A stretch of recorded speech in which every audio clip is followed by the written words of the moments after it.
marka xadiidka waa nas aan gees looga leexanaynin in nabi maxamed ay tahay xaflad waliba xafladda wuxuu ku sameeyey shay arkaanta islaamka kamida rukni kamida ayuu xafladda ku sameeyay anagu ma sameeyna taas oo kale marka ma aha haddii adigu aad uu ku yahay mawlidka nabiga ama tacdiimkiisa uu ku yahay ina faatimi ina shiico ina muxuu ahaa kristan ina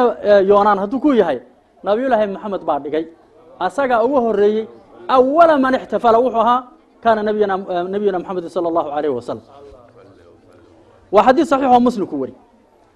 waxay wariyeen muslim iyo tirmidi iyo nasaa'i can mucaawiyata bin abi sufyaan radia allahu tacaala canhuma ana rasuula allahi sala allahu calayhi wasalam kharaja calaa xalqati min asxaabi rasuulka ilaahay baa mucaawiya wuxuu yidhi wuxuu ku soo baxay xalqo saxaabadiisii oo habeen u fadhida habeenkii baa masaajidka la fadhiya xilqa sidan oo kale loo fadhiya xilqada waa markii sidan daa'irada wareegsan loo fadhiisto weeyaan hadday dadku hal safar noqdaan xilqa ma noqdaan kolkay sidan oo kale u wareegsan yihiin baa xilqa la yidhahda ayuu ku soo baxay faqaala maa ajlasakum wuxuu yidhi maxaa idin fadhiisiiyey oo halka xilqada u samayseen qaaluu waxay yidhaheen jalasnaa nadkuru llaha tacaala wanaxmaduhu calaa maa hadaana lilislaam wamana bihi calayna waxaan halkan u fadhiisanay ilaahayga nagu hanuuniyey islaamka ayaan ku xusaynay oon ku mahadinayn qaala wuxuu yidhi allaahi maa ajlasakum ilaa daak ilaahay baan idinku dhaariyey wax kale oo idin fadhiisiyey ma jiraan miyaa xus ilaahay iyo mahad ilaahay mooyeen wallaahi maa ajlasanaa ilaa daak waxaa la yidhi mana fadhiisinin arrinta ayada mooye wuxuu yidhi nabigu calayhi salaatu wasalaam ma idin dhaarinin tuhumo aan idinka shakisnahay laakiin waxaan idin dhaarin hayaa jibriil baa ii yimid oo ilaahay isoo diri oo wuxuu yidhi buu yidhi ilaahay baa wuxuu ugu faanhayaa malaa'igtiisa hadda addoommada majliska fadhiya muxua masaajidka ee xilqada u fadhiya ilahay xusaay bilaahi calaykum fiiriya marka waxaa jira xadiid kale oo muslim wariye asaguna oo sidoo kale rasuulku uu leeyahay laa yaqcudu qowmun yadkuruuna allaha tacaala ilaa xafathum lmalaa'ika wagashirathum araxma wanazalat calayhim asakiinatu wadakarahum allahu tacaala fii man cindah ma jiraan qoom fadhiista meel oo ilaahay xusahayaan ilaa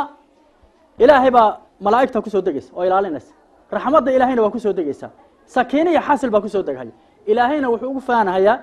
macnaha oo yani lafdiga la adeegsanaya mushaakala faan ilaahay qofka waxaa faanka la yidhahdo waxaa ruuxa faanta waa ruux caqligaaba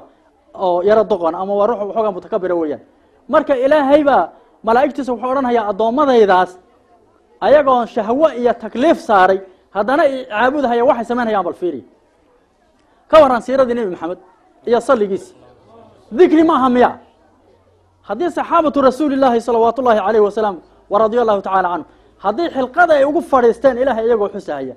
haddii ilaahay malaa'igtiisii ugu faano oo yidhi addoommadayda iyo fiiriya haddaan fadhiisanno oo siiradii nabiy llaahi maxamed aan aqrino ku salino maxaad filaysaa marka isaga waxa weeye xadiidku waa nas cad oo sariixa oo ku cad ijtimaac kasta ka rasuulkeena keliya maaha lagu xusaayo ijtimaac kasta oo khayra oo la qabto waa bannaan yahay nusuusta xadiidka bukhaariga muslimku iyuu ku bannaan yahay weliba lafdi nasaa-i wariyo waxaaba jira ka sii cad oo uu yidhi ay yidhaheen waxaan halkan u fadhinaa ilaahay hanuunkuna hanuuniye islaamnimada nagu hanuuniyey wamana bika calayna weliba adigana uu nagu kaa galadayso nuu soo kaa diray marka waa mawlidkii oo saxa weeyaan marka waxay taasi riwaayada si caddaynaysaaba nafsu waxa weeyaan hataa macno looma baahna waa lafdigoo sidiisa weeyaan ikhwaani qisaasta rusushii ambiyadoo laga qiseeyo iimaanka ayaa ku ziyaada qofka maxaa mawlidka la qabtaa oo waxa weeye qur-aan maba inaan aqrin hadda waxaa habbooneed weliba aan leeyahay in xafladda laga hormariyo 114 la dhameeyo oo la aqriyo qur-aanka la aqriyaa siirada nabiga la aqriyaa mucjizaadkiisi iyo muxuu ahaa shamaaishiisi akhlaaqdiisi waa lagu saliyaa bacdan waxaa la sameeyaa amaantiisi iyo qasaa'idiisi markaa kadib baa waxaa la sameeyaa qofka heli kara oo tafaduli kara in cunto dadka muuminiinta axibada loo keeno oo la cuno in la iswacdiyo in la iswaaniyo in nabiga la isaga sheekeeyo akhlaaqdiisi in lagu kala tago marka intaas wey ilaahayna muxuu leeyahay وكلنا نقص عليك من أنباء الرسل ما نثبت به فؤادك وجاءك في هذه الحق وموعظة وذكرى للمؤمنين. إلهي أنتو أنبياء ذي سيوقع قصيين محمد ورمي أيا وحيد وكلنا نقص عليك من أنباء الرسل وحكست أو أنبياء ذي تاريخ الرسل يا وماذا هذه اللودر يا وحيد دعي يعني كاغا ورمينا حبض ما كوجود الاستاجن ما نثبت به فادك ولا بدله waxaan ku sheegaynaa taariikhda anbiyada oo qalbigaaga nabi maxamed oo aan ku dajinay ma intaas lagu daayay ilaahay subhanahu wa ta'ala wuu si wada wuxuu yiri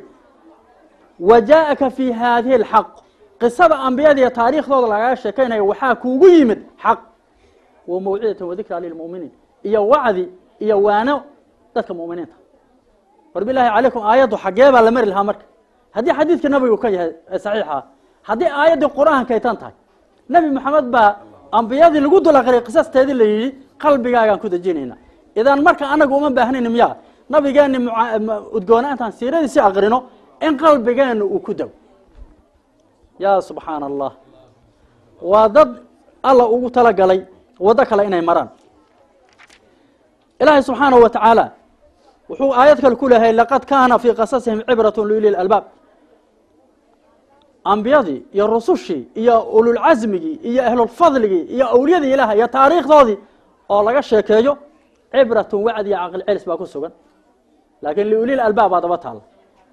الحمد لله هذا كان نجوا سهر جداي وسفها والأحلام ضد أن عقل والله هوي لكن إلهي وحيري لأولي الألباب ضد كعقل هلا أياكو عبرية واني وعد قادن هاي مركز أولي بإلهي وحوله هي شيء كما كتر كتان أرنت أيضا waxay qaabishan tahay waafaqsan tahay kutubtii hore oo saas ku qornay inay xaq tahay qisasta anbiyada iyo awliyada laga qiseeyo ayaa kitaabka quraanka labadu ilaahay subhanahu wa ta'ala wuxuu quraankiisa kariimka noogu sheegay nabiyullaahi maxamed inuu ahaa nicmo iyo deeq alla nagu galadays markaasuu wuxuu yiri laqad manna Allahu 'ala al-mu'minina id ba'atha fihim rasuula ilaahay wuxuu ku galadaystay mu'miniinta nicmo aad u weyn la koobi karin oo abaalkeeda la gudan karin idbaacata goortu soo saaray fiihim rasuulka oo yatlu calayhim ku aqrinaya aayaati ilaahay aayaadkiis wayuzakkihim tahirahay mid waxaan ku arkay ajil baan maalin dhageysanay markaas wuxuu leeyahay kitaabka mawlidka shirki ba ku jira waxay oranayaan buuri kii dambiga tirahayo wax dahirahayo armaanaga ilmis ilaahay baa yiri fiiri wayuzakkihim bali nabiga rasuulkaasoo mu'miniinta dahirahaya oo kufriga iyo shirkiga iyo macaasida iyo nifaaq iyo munaafiqnimada iyo khawaarijada ka saarahay oo u saarahaya nuurkii iimaanka iyo yaqiinta u saarahay ma aha hatta maxna ka soo kala waan soo joognay mar waaba anagu qaxootigii joogna sheeka taariikh umada ku geeysa yaan mawlid baan habeen dhigayn markaas ayada waxaan aqrinay قد جاءكم من الله نور وكتاب مبين قد جاءكم من الله نور وكتاب مبين يا آيات نقرين مركاسو هبين كده من بدي استوى وحيد قرآن كنا نور ماها رسول كنا نور ماها حتى بوقتها هذه وسوي يرد لها أو لها نور حسي نور معنوي أكل الجرا وحقها وحي مناقشة على سمين لها طالب هو ينكر وحيري قرآن كنا نور ماها رسول كنا نور ماها حنري شيخ أنت حتى خارج الملة مرة هذا بالقرآن كده أنا متواتر كذا إنكري هذا إنكرته وطالب أتري ما بقى سبحان الله بس أنا له مركب حويان إلهنا وحوله سبحانه وتعالى لا إن شكرتم لا أزيدنكم ولا إن كفرتم من عذاب الشديد حداد شكر ذان نعم هذا ونين زيادين هي أنو حداد كفر ذان عذاب كي جوا درنيه شكر جنا حفاظ محيرهم